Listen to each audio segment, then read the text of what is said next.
video of something that I just want to have a faff around with.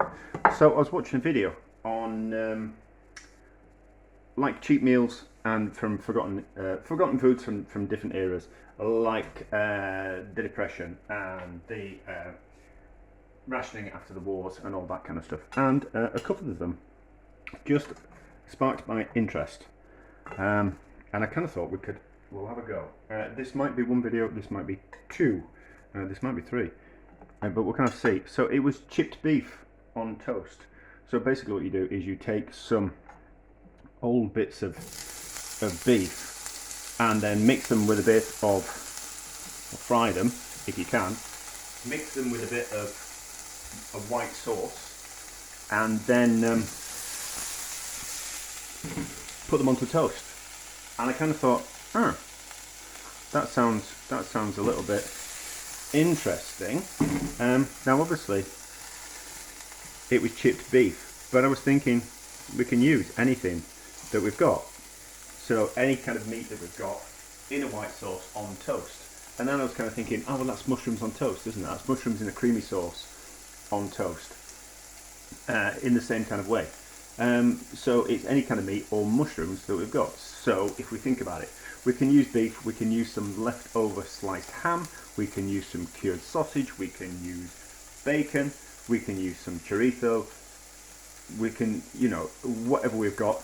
Maybe not lamb, maybe cooked pork, but certainly ham, that type of thing would work. So I have rooted through the fridge. We've got some cooking bacon, which I have poached. It's cheaper bacon. I find bacon salty anyway. So something like cooking bacon, which is sometimes bacon steaks. I always cook in a little bit of water, which just removes some of that salt and makes it nice and tender. So it's a little bit more like cooked ham by the time it's finished. I'm knocking things over. And then I had some cured salami meat in the fridge as well, which I've just fried up. So I fried those up first, and then instead of toast I'm going to do fried bread, which I thought would be nicer, because we'll get that kind of quite crunch, won't we? So, and I fried the bread in the fat from the cured meat, and then I had some chicken fat in the fridge as well, so that's what I fried that bread in. Otherwise it just would have been toast with kind of like, hopefully maybe a little bit of butter or margarine, whatever you kind of got, or just spread with a little bit of beef dripping or something like that, just for a little bit of flavour. And then I needed to make some white sauce, so I've just knocked up a little bit of white sauce. So those back in there as well. Do we need to make them? I think we need to cut those up. I think they need to be a little bit smaller. They're full of flavour, but they're a little bit tougher once fried, so they just need to be a little bit smaller. I don't have to chomp my way through those as I'm eating it, and I suppose it'll go a little bit further. So, but you can just mix so anything you've got left. Yeah, so if you had some leftover sausages, I was kind of thinking, yeah, sausages would work as well. Kind of like whatever you've kind of got. So something on toast the next day is basically toast in a creamy sauce. The next day is the essence of the dish.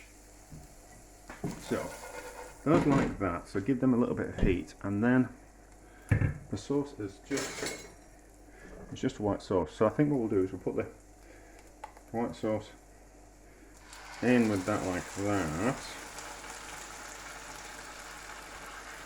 So flavours combined. We'll heat it up a little bit and it'll thicken it up a little bit.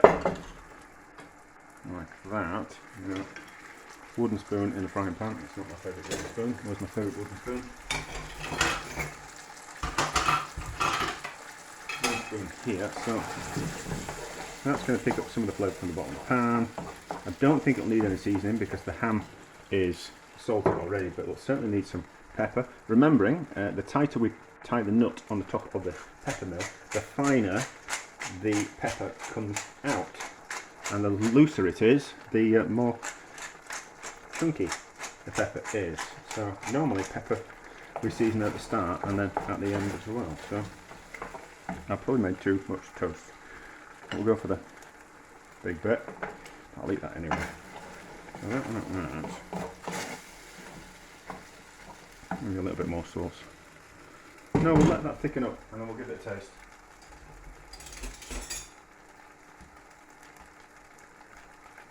I was kind of thinking this would be nice with an egg on top as well. I'm not going to do that. That's nice already. Right, so that out of the way. That off. Turn that around so we've got a bit more room. Show you how dirty my cooker is. And then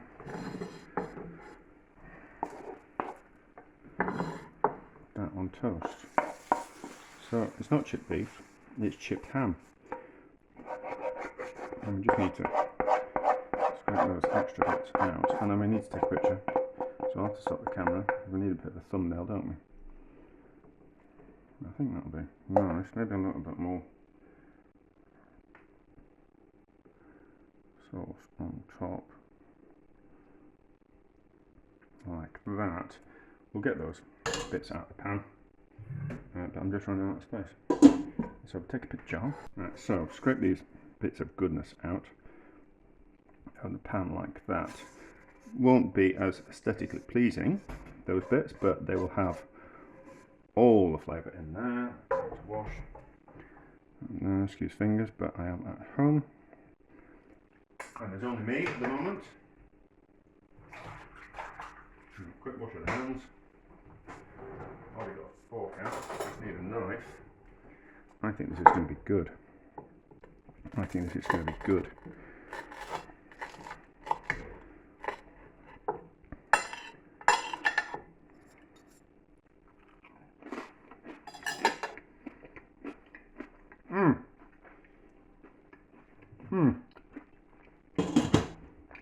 That's lovely, isn't it? That's lovely, isn't it? So from leftover scraps of meat, that on a fried bit of bread on a bit of toast is lovely. I served that at a function.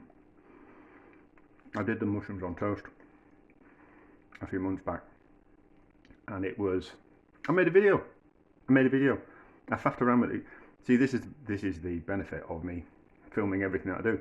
I did mushrooms on toast for a function a few months back, and I wanted to do a bit of a trial run, and I did it on a crouton with some mushrooms and a bit of white sauce, and kind of let it down, and it was very nice. That's very reminiscent of that, and I think that would kind of work for a function in the same way that I did a pea and ham version as well. So cooking bacon, cooked tender, and then mushy peas let down slightly, so it was more of a saucy, soupy consistency, and then folded the ham into it, and then onto a fried bit of bread, and that was lovely as well. So that's delicious, is that, and I think we're going to do like a bit of a tomato version as well, and kind of see how that turns out. But I think this will be one video, and then the tomato one will be another video, but that's lovely. That's a success.